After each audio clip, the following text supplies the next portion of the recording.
Well, you may have been looking for fireworks to hear first from a Democratic senator and then a Republican senator. And I am going to disappoint you. I just heard a lot of what I absolutely agree with Senator Durbin.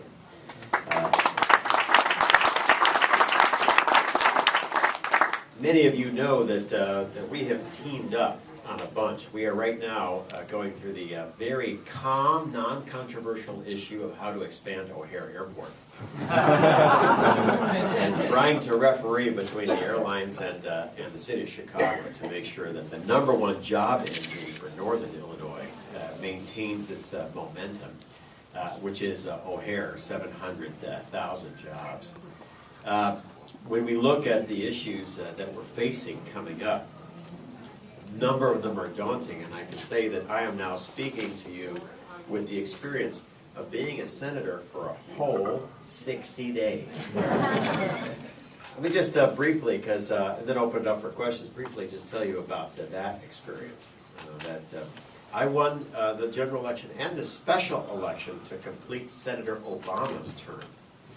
And so I served starting on January 29th, including in the lame duck session of Congress. I had been a congressman for 10 years. And I had never used the privilege that we have as members of the lower body to actually visit the floor of the Senate. And so I first stepped on the Senate floor very early on the morning that I was to be sworn in. And I want to take you through that just to have, so that you can see through my eyes what it goes from being sort of a normal person to being a senator all in one day. It was about 8 o'clock in the morning. Traffic was light. I got in real early. And when I stepped into the Senate chamber there, the Capitol Hill policewoman recognized me. You know, they have a cheat sheet book of new members. And let me on the floor. And when I walked into the chamber, I thought of only one thing, which I think about half or more of you would think about if you were standing on the Senate floor, which is the movie Mr. Smith Goes to Washington. And one of the jokes that we have between senators coming in is, are you going to be Senator Jarman or are you going to be Senator Smith? About making a change here. Senator Burris had told me about his desk. As you know, there is a tradition of senators signing the desk drawer. And so I wandered over to see his desk, and sure enough, I saw the signatures in the bottom of the drawer, which show the pedigree and history of the desk. And later on that day, I was sworn in. I followed directions exactly, so Senator Biden told me to raise my left hand. Coming out of the Navy, that's exactly what I did. Later on, realized that was the wrong way to go. Taking office then, I went to my own desk, which at the time was the most junior senator's desk. They gave me a special tag to park on, and it said Senator 120. I thought there were only 100. But the clerk said, actually, since you're coming in on a special election, there's about 20 staffers right now that are more important than you. So you're Senator number 120. And my desk was in the farthest, as you look on C-SPAN, it was on the farthest right-hand side. If it had gotten any farther outside, it would be outside the chamber itself. I opened the drawer to see if there were any signatures in the bottom of my drawer. And sure enough, at the bottom of the drawer was the signature of Senator Barack Obama. And so you think about that. But one other, there's about 20 names of 20 different senators. Showing the desk is over 150 years old. And there was one name that struck me even more than the president's. Carved, not written in my drawer, was the name of a young senator from New York, Bobby Kennedy. And so you think about the shoes that you are stepping into, the awesome responsibility for which you've been given by the people of Illinois, and the direction of the country in the most exclusive club. There have been highlights or funny moments. You might have seen just recently, I moved my desk and I beat out Pennsylvania and chose a desk right next to the door with a unique job you are to always maintain candy in your desk. Senators are a little bit older than House members. They get hypoglycemic. They absolutely depend on the candy desk. This had been a lock by this desk by senators generally from Pennsylvania who wanted to keep this representing the people of Hershey, Pennsylvania. But the real candy capital of America is Chicagoland. And so with over 3,600 jobs at stake, at Wrigley, at Ferrara Pan, at Nuts on Clark and Garrett, I took the candy desk and to trumpet these employers from our state and the role they play. Oh, and maybe take a swipe at the sugar program, which costs candy makers too much money and has pushed some jobs overseas. Those have been the lighter moments. The heavier moments have been the danger that we face, and I think Senator Durbin outlined some of the key dangers, but let me just take you through one story and then open it up for questions. The other day, I led 6 senators to a unique office on 9th Street in Washington, D.C., fairly nondescript, in which some of the financial future of the planet is determined, sometimes 3 times a day. It's called the Bureau of the Public Debt. I asked to see this office as a congressman and then leading senators there so that they could see it. I wanted to see and meet the human being that borrows money on behalf of the United States of America.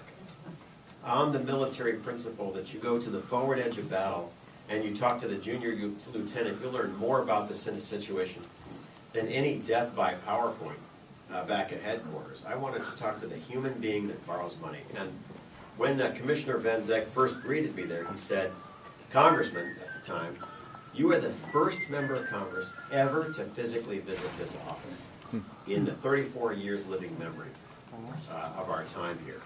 Which is ironic because 40 cents of every dollar currently being spent by Speaker Pelosi is borrowed by me. And I came in and I said, I have some basic quick questions. You know, who are we borrowing money from? We used to borrow largely from United States citizens. Now we borrow largely from foreigners. How much do you have to borrow to prevent the Treasury from running out of money this week? At the time, the answer was, Congressman, between old debt, which has to be rolled over, and new debt, which is being added, I have to borrow $160 billion per week to prevent the Treasury from running out of money. Who actually is lending us money? I said, well, Congressman, we used to have about 40 major institutions lending us money. We're down to 20 now because we're borrowing at such a furious rate that the number of folks lending us money has declined. I'd like to see this process. And he said, since you're a member of the U.S. government, you can. Otherwise, it's a secret process. I walked into this room, and I watched us borrow roughly $30 billion in a half an hour. And it was interesting to see because at the time we were borrowing, I think, money for a year. And the bidding opened up at the bottom of the hour. Because the people lending us money were worried about a news story breaking out which could change perceptions of the economy, almost no one bid until about 10 minutes before the top of the hour. Then all the bids rolled in, and about 2 minutes out, as I remember it, the staffer yells, "Cover." I said, what does that mean? It means that we can cover our money needs for today. Enough money has come in on the borrowing. Any further amounts coming in simply improve the interest rate Uncle Sam will have to pay to borrow today. They were very proud to show me the whole process. The auction closed. We borrowed roughly $30 billion and announced to the financial press the interest rate that we had to pay to borrow that money. 90 seconds later, that goes out to CNBC, which sets the basic interest rate for the country and the world. Now, immediately, some questions came to mind. What happens if you don't have cover? I said, have any other foreign governments failed in their ability to borrow the amount they needed to cover their needs? Why, yes, Congressman. Both Germany and the United Kingdom failed in their debt auction. That's agreed to this year. here, people, if it's shared across the board rather than falling on one part of the budget or another. So that's what I wanted to say today. Anyway, thank you for listening.